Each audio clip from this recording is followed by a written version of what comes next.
जय हिंद दोस्तों, बहुत बहुत स्वागत है आप सभी का फोर्स एमपीपीएससी के इस यूट्यूब चैनल पर। मैं हूं नितिन यादव और आज एक और स्पेशल लेक्चर मैं आप लोगों के लिए लेकर आया हूं जो परीक्षा के दृष्टिकोण से भी बहुत महत्वपूर्ण है और आप लोगों की जानकारी को भी बढ़ाने वाला है। तो ऐसे ही और वीडियो इस सीरीज़ में आप लोगों को मिलने वाले हैं और आज जो हमारा टॉपिक है वो है समाजशास्त्र से रिलेटेड। आप लोग जानते हैं कि 2020 में एमपीपीएससी मेंस एग्जामिनेशन में जो सिलेबस और पैटर्न में चेंज हुआ था उसमें से एक बहुत महत्वपूर्ण जो चेंज था दोस्तों वो था कि हमारे पेपर सेकंड के पार्ट बी में समाजशास्त्र का कुछ पोर्शन जोड़ा गया है। क्योंकि मैंने इसमें पीजी किया हुआ इसलिए मैं आपको बता रहा हूँ कि समाजशास्त्र का बहुत ज़्यादा पोर्शन नहीं जोड़ा गया है। केवल कुछ बहुत महत्वपूर्ण जो कॉन्सेप्ट्स हैं जो बहुत प्रैक्टिकल भी हैं और कहना चाहिए कि यहाँ इसको जीएस के पेपर के तौर पर जोड़ा गया है। तो यहाँ एक चीज़ का बहुत ज़्यादा आपको ध्यान रखना है कि ये एक कोई टेक्निकल टर्म में या कोई टेक्निकल शब्दों के साथ में इसको पढ़ना जरूरी नहीं होगा। इसको एक सामान्य अध्ययन के रूप में आपको लेना है ना, सामान्य अध्ययन। यहाँ अगर आप लोग सोच रहे हो कि मैं अपनी कोई बीए वाला है जिसने समाजशास्त्र पढ़ा हो, कोई एमए वाला है जिसने समाजशास्त्र पढ़ा हो, तो उस टर्मिनोलॉजी में और उस टेक्निक से यहाँ पर तैयारी करने की आपको कोई खास ज़रूरत नहीं है। यहाँ समाजशास्त्र के केवल वे बिंदु शामिल किए गए हैं आपके सिलेबस में जिनकी जानकारी एक सामान्य पढ़े लिखे हुए व्यक्ति को, एक सामान्य पढ़े हुए स्टूडेंट को होना जरूरी है। तो बहुत अच्छे से आप लोगों को ध्यान रखना है कि ये जीएस के तौर पर शामिल है। यहाँ पर अब बात कर लेते कि ये कहाँ पर शामिल है। तो यूनिट नंबर 4 जो पेपर सेकंड है, पार्ट बी है, उसका जो चौथा यूनिट है उसमें अंतिम जो बिंदु है वो है कुटुंब न्यायालय। इसी को फैमिली कोर्ट या इसी को पारिवारिक न्यायालय भी कहा जाता है और इसको मैं एक्सप्लेन कर रहा हूँ आज आप लोगों के लिए क्योंकि ये एक ऐसा टॉपिक है जो जनरली हमें जिसकी जानकारी नहीं होती है। हमारी न्यायपालिका में ही एक प्रकार का विशेष न्यायालय होता है, एक विशेष अधिकरण, एक विशेष अभिकरण होता है जो नाम से स्पष्ट है कुटुंब, यानी कि जो पति पत्नी हो, है ना, जो पति पत्नी हो या फिर जो अन्य रिश्तेदार या नातेदार होते हैं, है ना, नातेदार होते हैं, यानी कि कुल मिलाकर के जो कुटुंब या परिवार के सदस्य होते हैं, यदि उनके बीच में किसी भी प्रकार का कोई विवाद होता है, किसी भी प्रकार का कोई मसला होता है, तो उसके हल के लिए, उसके त्वरित निराकरण के उद्देश्य से ये गठित किया जाता है। और इसकी प्रकृति के बारे में यदि हम जाने तो ये एक वैधानिक संगठन होता है, यानी कि एक कानून के आधार पर, जिसको हम कहते हैं परिवार न्यायालय अधिनियम 1984, उस न्यायालय के, उस अधिनियम के आधार पर गठित ये न्यायालय है जो कि परीक्षा के दृष्टिकोण से भी महत्वपूर्ण है और आप लोगों को एक नागरिक होने के नाते भी इसकी जानकारी होनी चाहिए। तो आज की इस स्पेशल लेक्चर में हम उसी की चर्चा करने वाले हैं। सबसे पहले हम लोग बात करते हैं कि भाई ये कुटुंब न्यायालय होता क्या है, इसकी अवधारणा क्या है। तो जैसे हम देखते हैं कि भारत में अलग अलग प्रकार के कोर्ट होते हैं, है ना। आप लोगों ने देखा होगा कि जिला न्यायालय होता है जिसको अधीनस्थ न्यायालय हम कहते हैं, कहीं जो है वो राजस्व न्यायालय होता है, कहीं प्रतिस्पर्धा न्यायालय होता है, कहीं पर यातायात से संबंधित मामलों के लिए अलग न्यायालय होता है, कहीं नारकोटिक्स के लिए अलग न्यायालय होता है। तो इसी प्रकार का एक विशेष न्यायालय है जिसको कुटुंब न्यायालय या परिवार न्यायालय भी हम लोग कह सकते हैं। क्या कह सकते हैं? कोर्ट ऑफ फैमिली या फैमिली कोर्ट भी इसे कहा जाता है। उन न्यायालयों में से एक न्यायालय कुटुंब न्यायालय भी होता है। कुटुंब न्यायालय की अवधारणा के पहले सभी सिविल न्यायालय कुटुंब न्यायालय का काम करते थे, यानी कि आप लोग जानते हैं कि जो हमारी न्याय प्रणाली होती है उस न्याय प्रणाली में जितने भी मामले होते हैं, जितने भी प्रकरण होते हैं, मामले या प्रकरण या कह लीजिए केस होते हैं, वो दो प्रकार के होते हैं, हम लोग बहुत अच्छे से जानते हैं। एक इसका जो प्रकार होता है वो क्या कहलाता है, बहुत अच्छे से समझिएगा। वो जो प्रकार होता है वो कहलाता है दीवानी, या इसको हम लोग सिविल मामला भी कहते हैं। सिविल मामला जो जनरली आपसी संबंधों से, रुपए पैसे से, धन संपत्ति आदि से जुड़े हुए विवादों से संबंधित होता है। और जो दूसरा होता है दोस्तों वो होता है आपराधिक। आपराधिक का मतलब क्या होता है? आपराधिक का मतलब होता है जो, इसे फौजदारी भी कहा जाता है, यानी कि नाम से स्पष्ट है कि जो अपराधों से संबंधित हो, संगीन प्रकार के जुर्म से संबंधित हो, हत्या, लूटपाट, डकैती, मारपीट आदि के केसेस से रिलेटेड हो। तो इस प्रकार के सभी केसेस जो होते हैं वो दो भागों में बटे हुए होते हैं। और यहाँ आप लोगों को पता होना चाहिए कि जो परिवार से संबंधित विवाद होते हैं वो सिविल प्रकार के मामले होते हैं और इनका निराकरण करने के लिए सिविल कोर्ट्स पहले से होती थी, यानी कि जब इस कोर्ट का अलग विशेष न्यायालय के रूप में गठन नहीं हुआ था तब सिविल न्यायालय के समान ही ये कार्य करता था, या सिविल न्यायालय ही फैमिली कोर्ट के रूप में कार्य करता था। आगे देखते हैं। कुटुंब न्यायालय को सरल शब्दों में पारिवारिक न्यायालय भी कहा जाता है, ये मैं आपको बता चुका हूँ। क्यों? क्योंकि यह लोगों के घर परिवारों में होने वाले विवादों को निपटाने का काम करता है। यानी कि दो भाई हुए, पति पत्नी हुए, माता पिता और संतानों के बीच में कई बार विवाद होता है। तो इस प्रकार के जो घर परिवार से जुड़े इशू होते हैं, घर परिवार से जुड़े हुए जो विवाद होते हैं, जो केसेस हो सकते हैं, उनके निराकरण का कार्य करता है। इसी कारण इसको कुटुंब न्यायालय कहा जाता है।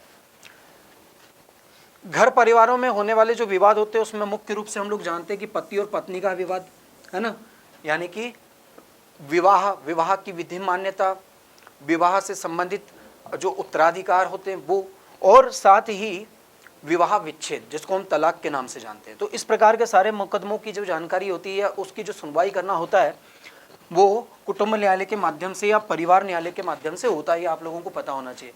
इन विवादों के मामले में कुटुंब न्यायालय अधिनियम में आने वाले सिविल न्यायालय को की अधिकारिता होती है। यानी कि जब कोई परिवार न्यायालय अपनी सुनवाई करता है, जब अपनी प्रोसीजर करता है, तो उस समय पर उसको वही सारी शक्तियां प्राप्त होती है जो सिविल कोर्ट को होती है। और आप लोग जानते हैं कि सिविल कोर्ट की क्या क्या शक्तियां होती हैं। मैं आप लोगों की जानकारी के लिए बता दूं। किसी भी व्यक्ति को समन भेजना, उसको हाजिर कराना, उससे शपथ पर उसके साक्ष्य ग्रहण करना, उससे गवाही प्राप्त करना, किसी निजी संपत्ति का दौरा करना, किसी निजी संपत्ति को साक्ष्य के रूप में हासिल करना, किसी इम्पोर्टेंट ऑफिशियल या अनऑफिशियल डॉक्यूमेंट की कॉपी हासिल करना। तो इस प्रकार के जितने भी काम होते हैं वो सारी की सारी शक्तियां सिविल कोर्ट की शक्तियां होती है।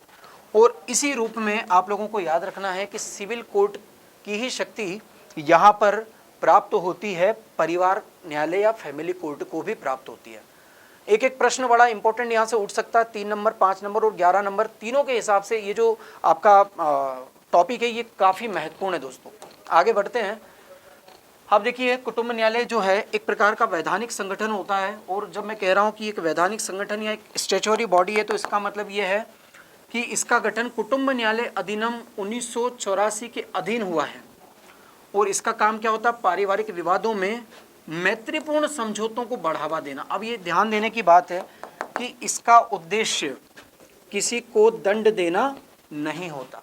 बहुत अच्छे से समझ लीजिए, इस प्रकार के न्यायालय का काम या इसका उद्देश्य किसी भी प्रकार से दंडित करना नहीं होकर के क्या होता है? आपस में सुलह करवाना होता है। आपस में सुलह करवाना, या कह लेना चाहिए समझौता करवाना, और संबंधों को, नातेदारी को, रिश्ते को टूटने से बचाना होता है। ये चीज़ आप लोगों को बहुत अच्छे से क्लियर होना जरूरी है दोस्तों, ये आप लोगों को पता होना चाहिए। आगे बढ़ते हैं हम लोग। विवाद की सच्चाई का पता लगाने के लिए न्यायालय अपनी प्रक्रिया स्वयं निर्धारित कर सकता है। सामान्यतः इसमें वकीलों की उपस्थिति नहीं होती, लेकिन जटिल विषयों पर वकीलों को प्रस्तुत होने की अनुमति दी जा सकती है। बड़ी ही इंपॉर्टेंट, बहुत ज़्यादा रोचक और बड़ी अलग सी बात है कि भाई कोर्ट तो है, लेकिन यहाँ पर देखिए क्या लिखा हुआ है कि इसमें वकीलों की उपस्थिति ही नहीं होती। सोच के देख रहे हैं आप कि कोर्ट है लेकिन वकील नहीं होता है। क्योंकि वकील जनरली क्या होता है कि जिस केस में वकील होते हैं वो बात आगे बढ़ जाती है, केस आगे बढ़ जाता है ना। और कई बार जो है वकील जानबूझ करके भी बढ़ाने की कोशिश करते हैं उसको। यहाँ पर इस न्यायालय की स्थापना का उद्देश्य ही है कि परिवार से संबंधित मामलों का त्वरित निराकरण हो सके, तुरंत डिसीजन दिया जा सके, जिससे कि लोगों के आपसी संबंधों को स्थापित रखने में मदद मिले। तो यहाँ पर आपको ध्यान देना है कि ये अपनी खुद की प्रक्रिया खुद डिसाइड करता है, और जो ऐसा करता है उसको स्वायत्त निकाय कहते हैं। यानी कि इसकी प्रकृति कैसी होती है? स्वायत्त होती है। ये अपनी प्रोसीजर खुद डिसाइड करता है। सरकार का किसी प्रकार का कोई नियंत्रण इसमें नहीं होता है। साथ ही आपको ध्यान देना है कि इसमें वकीलों की भी ज़रूरत नहीं पड़ती है जनरली। कब पड़ सकती है? जबकि मामला बहुत ज़्यादा गंभीर हो और कोर्ट जो हाई कोर्ट की पूर्वानुमति से वकीलों की उसमें पैरवी करने के लिए अप्रूवल दे दे, तब जाकर के उसमें वकीलों की अनुमति भी हो सकती है। अब क्यों ऐसा गठित किया गया भाई? क्यों इस प्रकार का स्पेशल कोर्ट बनाया गया? क्योंकि एक ही बात सबसे पहले तो ये कि मुकदमों का बहुत ज़्यादा बोझ होता है पहले से ही न्यायालयों पर। यदि आप लोगों ने फिल्म देखी होगी जॉली LLB 2, तो आपने देखा होगा कि जज तो बेचारा जो है ना वो फाइलों के बीच में से दिख ही नहीं रहा है। इतनी फाइलें फाइलें। आप किसी भी कोर्ट में चले जाना, वहाँ पर भी सेम सीन होता है। मैंने अपनी लाइफ में देखा है, कभी भी कोर्ट को जाकर के जब भी, तो मैंने यही देखा कि वहाँ तो फाइलें दिख रही है, लोग तो दिख नहीं पा रहा, वो जो जज है वो कैसे सॉल्व करता होगा बेचारा। क्योंकि लगातार हमारे यहाँ पर चाहे वो निचले न्यायालय हों, चाहे वो हाई कोर्ट्स हों, चाहे वो माननीय सुप्रीम कोर्ट हो, सभी में जो होता है क्या हो रहा है कि लगातार मुकदमों की संख्या बढ़ती चली जा रही है। और यही होने से रोकना, क्योंकि इस प्रकार के जो मामले होते हैं छोटी छोटी बात पर बड़ी बड़ी बात बन जाती है। परिवार में ऐसे ही होता है ना कि छोटी सी बात पे झगड़ा हो गया और फिर वो कोर्ट तक चली गई। इनको कोर्ट पे जाने से रोकना होता है। और ये न्यायालय इसी प्रकार का न्यायालय होता है जो कि त्वरित वहीं पर निपटान कर देता है, एक अनौपचारिक प्रक्रिया अपनाता है जिससे कि संबंधों को टूटने से बचाया जा सके। तो इस रूप में इस न्यायालय का बहुत ज़्यादा महत्व है, न केवल हमारी न्यायिक प्रणाली में बल्कि हमारी सामाजिक व्यवस्था के अंतर्गत भी बहुत महत्वपूर्ण होते हैं न्यायालय। बाकी बातें आप पढ़ लीजिएगा। इस प्रक्रिया में न्याय काफ़ी देर से मिलती थी, ये सब चीज़ें हैं। और बहुत सारे महिला संगठन थे, नागरिकों के संगठन थे, ये सब चाहते थे कि परिवार न्यायालय होना चाहिए। तो ये बात तो आप लोगों को वैसे ही समझ में आ गई होगी। साथ ही आप लोगों को ये समझना चाहिए कि इसका काम करने का जो तरीका होता है वो क्या होता है कि ये जो कानूनी प्रक्रिया होती है, जो एक जुडिशियल प्रोसीजर होता है, उसको ये दरकिनार करता है, ज़्यादा सबूतों गवाहों पर ध्यान नहीं देता है। क्योंकि फिर मैं कह रहा हूँ कि इसका काम ही दंडित करना नहीं है, इसलिए ज़्यादा पचड़े में फंसते हैं, ना फंसाने की कोशिश करते हैं, तो पचड़े को ख़त्म करने की कोशिश करते हैं, है ना। मामला हल करने पर न्यायालय का ध्यान देना होता है, इसलिए वो ना तो प्रोसीजर पे ध्यान देता है, ना ही बहुत ज़्यादा वो फैक्ट्स पे ध्यान देता है, ना ही बहुत ज़्यादा वो किसी भी प्रकार से साक्ष्यों पर ध्यान देता है। मुख्य रूप से उसका जो काम होता है वो मामले को निपटाना होता है। आगे बात करते हैं तो जो लॉ कमीशन है उसने भी 1984 में अपनी रिपोर्ट में, जो कि उसकी 59वीं रिपोर्ट थी, उसमें इस बात के को रेखांकित किया था कि न्यायालयों को पारिवारिक विवाद को हल करने के लिए जो है सिविल मामलों से हटकर समझौते पर विशेष ध्यान देना चाहिए। और इसी को अमल में लाते हुए फैमिली कोड गठित हुआ है। तो ये भी एक इम्पोर्टेंट बात है दोस्तों आप लोगों के लिए। आगे बात करते हैं कि नागरिक प्रक्रिया संहिता, जिसको हम लोग CRPC कहते हैं, है ना, कोड ऑफ सिविल प्रोसीजर, को 1976 में अपनाया गया था। और इसमें भी ये बताया गया था कि जो परिवार से संबंधित मामले होते हैं, है ना, इसमें अदालती कार्रवाई के लिए विशेष प्रक्रिया होना चाहिए और इस विशेष प्रक्रिया को ही परिवार न्यायालय संचालित करता है। तो आप लोग देख सकते हैं कि क्यों इसकी ज़रूरत पड़ी। अलग अलग प्रकार की अथॉरिटी ने भी जो है इसके लिए अनुमति दी है। आगे बात करें तो यहाँ देख सकते हैं कि सिविल मामलों की तरह ही अभी भी इसमें व्यवहार किया जाता है, जो कि ऐसा नहीं होना चाहिए। और इसमें तुरंत जो है पारिवारिक विवाद में क्या करना चाहिए, सिर्फ समझौते के लिए या मीडिएटरशिप करना चाहिए, मध्यस्थता करनी चाहिए, ये भी आपको मालूम होना चाहिए। इन्हीं सब कारणों से लोगों द्वारा इस बात पर जोर दिया गया कि पारिवारिक विवाद संबंधी मामलों के लिए एक अलग से परिवार न्यायालय होना चाहिए। और इन सभी बातों को, जिनको मैंने आपको बताया, इन्हीं बातों को दृष्टिगत रखते हुए परिवार न्यायालय अधिनियम 1984 के आधार पर विशेष न्यायालय के रूप में परिवार न्यायालय का गठन किया गया था। तो ये सारी चीज़ें आप लोगों को बहुत ज़्यादा व्यवस्थित तरीके से पता होनी चाहिए। अब क्या इसका मुख्य उद्देश्य होता है, हम जल्दी से देख लें। तो इसका मुख्य उद्देश्य क्या होता है भाई, पारिवारिक विवादों का त्वरित निपटान, यानी फटाफट निर्णय देना।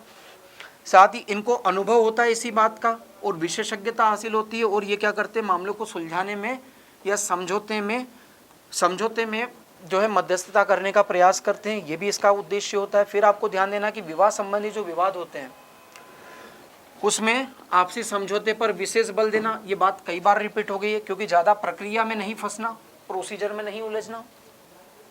परिवार न्यायालय अन्य न्यायालयों की तुलना में कम खर्चीला होता है, क्योंकि ना तो वकील की ज़रूरत है, ना कहीं जाने की ज़रूरत है। और तो और कई बार यदि विशेष अनुमति मिल जाए तो ये आपके घर तक आ सकते हैं सुनवाई करने के लिए, ताकि विवाद का निपटारा हो सके, त्वरित तरीके से हो सके और संतोषजनक तरीके से हो सके। अदालती कार्रवाई के वक्त पारिवारिक न्यायालय का कानूनी प्रक्रिया का लचीलापन, वही मैं कह रहा हूँ, देखो है ना, बहुत ज़्यादा फ्लेक्सिबल होते हैं। इनकी प्रक्रिया वैसी नहीं होती जैसी जनरली हम न्यायालय में देखते हैं। इनकी प्रक्रिया बहुत परिवर्तनशील होती है ना। जैसा दोनों पक्षकार चाहें उस तरीके से ये सुनवाई कर सकते हैं, उस जगह पर आकर ये सुनवाई कर सकते हैं। अनौपचारिक वातावरण, अनौपचारिक वातावरण का मतलब क्या होता है, जैसे मान लीजिए कि किसी एक कपल ने मान लीजिए कि तलाक लेने के लिए अर्जी दाखिल की है, तो ये क्या होता है अनौपचारिक। इसका मतलब ये नहीं कि चलो आए हो तो चलो ये लो और तलाक लो और अपने अपने घर जाओ, ऐसा नहीं है।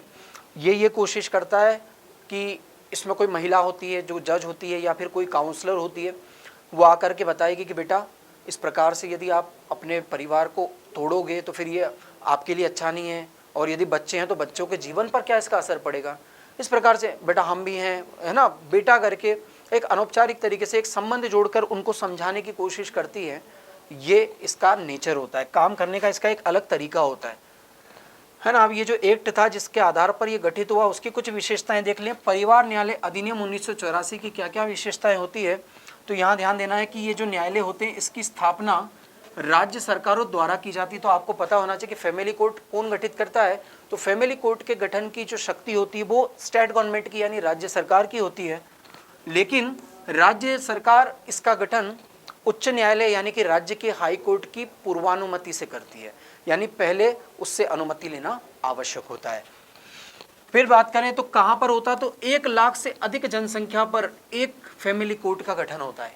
1 लाख से अधिक जनसंख्या पर एक फैमिली कोर्ट का गठन होता है, ये आप लोगों को मालूम होना चाहिए। फिर बात करते हैं, यह अधिनियम राज्य सरकारों को अन्य क्षेत्रों में भी परिवार न्यायालय, देखिए कहने का मतलब है कि 1 लाख वाले क्षेत्र में तो कर दिया, लेकिन यदि किसी स्पेशल जगह पर भी, किसी स्पेशल रीजन में भी यदि ज़रूरत पड़ती है, जरूरी होता है, तो राज्य सरकार वहाँ पर भी फैमिली कोर्ट को स्टैब्लिश कर सकती है। ये यहाँ इस तीसरे पॉइंट में कहा गया है। आगे बात करते हैं, इसमें न्यायाधीशों की नियुक्ति राज्य सरकार द्वारा उच्च न्यायालय की सहमति से की जाती है। यानी वही बात है कि जजों की नियुक्ति कौन करता है, तो वो भी कौन करता है, स्टेट गवर्नमेंट करता है, और यहाँ पर भी हाई कोर्ट की अनुमति लेना आवश्यक होता है। न्यूनतम अर्हता की बात करें कि उन जजों के लिए न्यूनतम योग्यता क्या होनी चाहिए, तो कम से कम 7 वर्ष तक उन्होंने न्यायिक पद पर केंद्र या राज्य के अधीन कोई ऐसा कार्य किया हो जिसमें विधि की विशेष जानकारी हो। यानी कि कुल मिलाकर के इनकी योग्यता में ऐसा कहा गया कि 7 वर्ष तक इन्होंने काम किया और ऐसे पोस्ट पर काम किया हो जब उनको विधि विशेषज्ञ के रूप में काम किया हो, यानी कि विधि का जानकार या कानून का जानकार होना चाहिए, स्पेशलिस्ट होना चाहिए, उसे विशेष जानकारी कानून की होनी चाहिए। इसको वही शक्तियां प्राप्त होती हैं जो एक सिविल कोर्ट को होती हैं, जो मैं आपको बता चुका हूं। मैं फिर से रिपीट कर देता हूं, सिविल कोर्ट की क्या क्या शक्तियां होती है।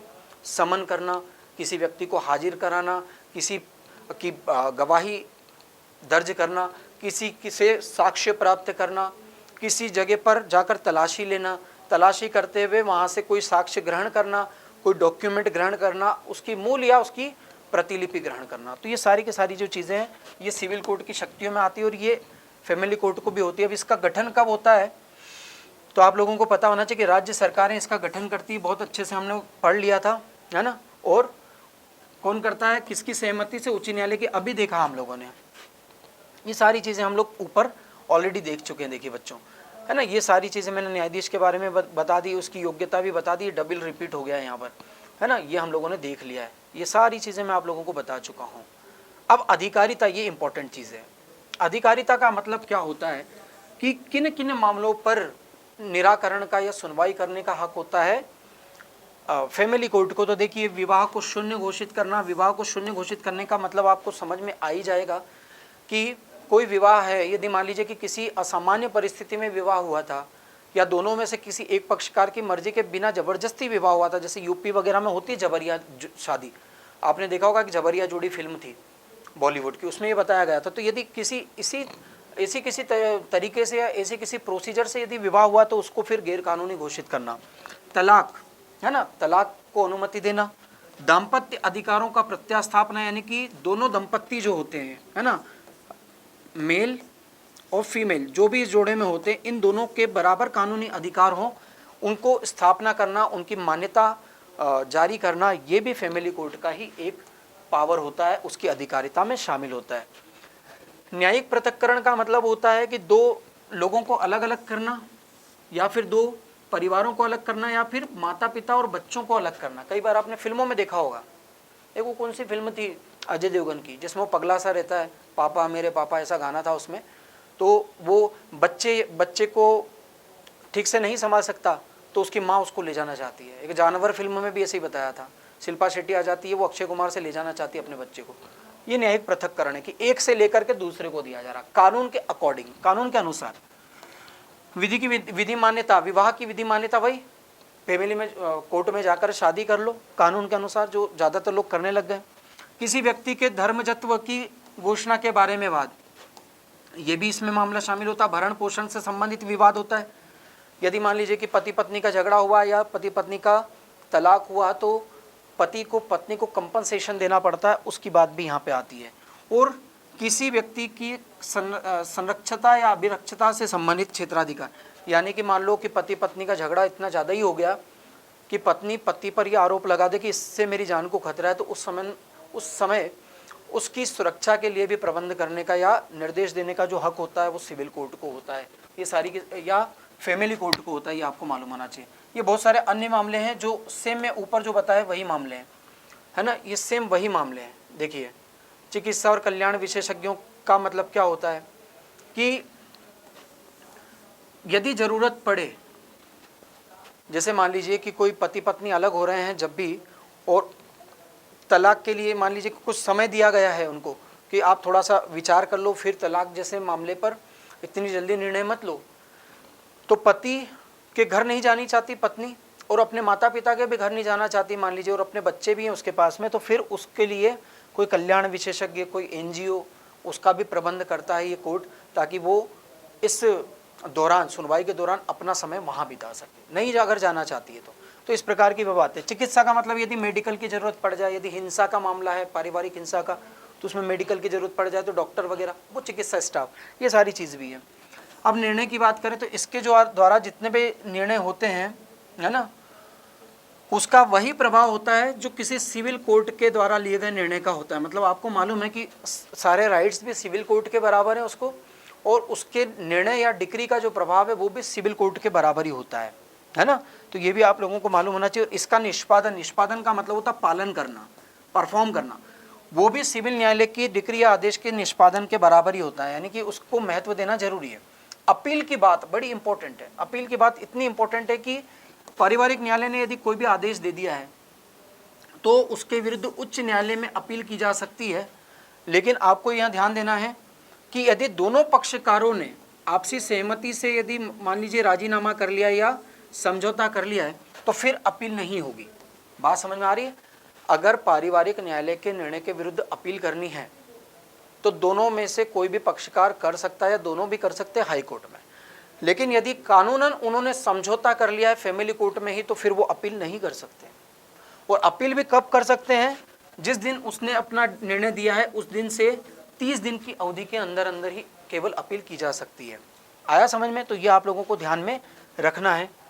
और यदि अपील की जाएगी तो उस अपील पर सुनवाई करने के लिए हाई कोर्ट में 2 या उससे अधिक जजों की एक न्यायपीठ का गठन होना जरूरी है। तो इस तरीके से जो आज हम लोगों ने डिस्कस किया वो बहुत ज़्यादा इंपॉर्टेंट टॉपिक है। पेपर सेकंड के पार्ट बी में यूनिट 4 में आने वाला समाजशास्त्र का भी एक महत्वपूर्ण टॉपिक है। और एक सामान्य से पढ़े लिखे लोगों को भी इतनी जानकारी होना चाहिए कि फैमिली कोर्ट क्या होता है भाई। ठीक है, तो इस दृष्टि से मुझे लगा कि एक स्पेशल लेक्चर मुझे आप लोगों को इस टॉपिक पर प्रोवाइड करना चाहिए, तो उस दृष्टि से मैंने इस पर प्रयास किया है। आप ज़रूर मुझे बताएं कि ये प्रयास आपको कैसा लगा। और इसी प्रकार के और बहुत ज़्यादा इंपॉर्टेंट आर्टिकल्स के लिए, बहुत ज़्यादा इंपॉर्टेंट लेक्चर्स के लिए आप जुड़े रहें फोर्स MPPSC के साथ। साथ ही आप लोगों के साथ दोस्तों एक सूचना में शेयर करना चाहूँगा कि जो बहुत महत्वपूर्ण टॉपिक जो जोड़े गए हैं अभी पेपर सेकंड के पार्ट बी में, जिसमें लोक प्रशासन है पार्ट ए में, पार्ट बी में समाजशास्त्र है और एथिक्स है, ये जो ज़्यादातर लोगों के लिए स्कोरिंग साबित हो सकते हैं ऐसा मुझे लगता है। तो इनके लिए बहुत जल्दी एक पेड कोर्स लाया जा रहा है फोर्स MPPSC के एप्लीकेशन पर। तो जल्दी से जा कर के आप लोग प्ले स्टोर से उस एप्लीकेशन को अपने फ़ोन में ज़रूर इंस्टॉल कर लें। आगे की जानकारी आपको वहीं पर मिलेगी दोस्तों। तो इसी के साथ मैं आप लोगों से विदा लेता हूं दोस्तों। अपना ख्याल रखें, पढ़ते रहें। जय हिंद।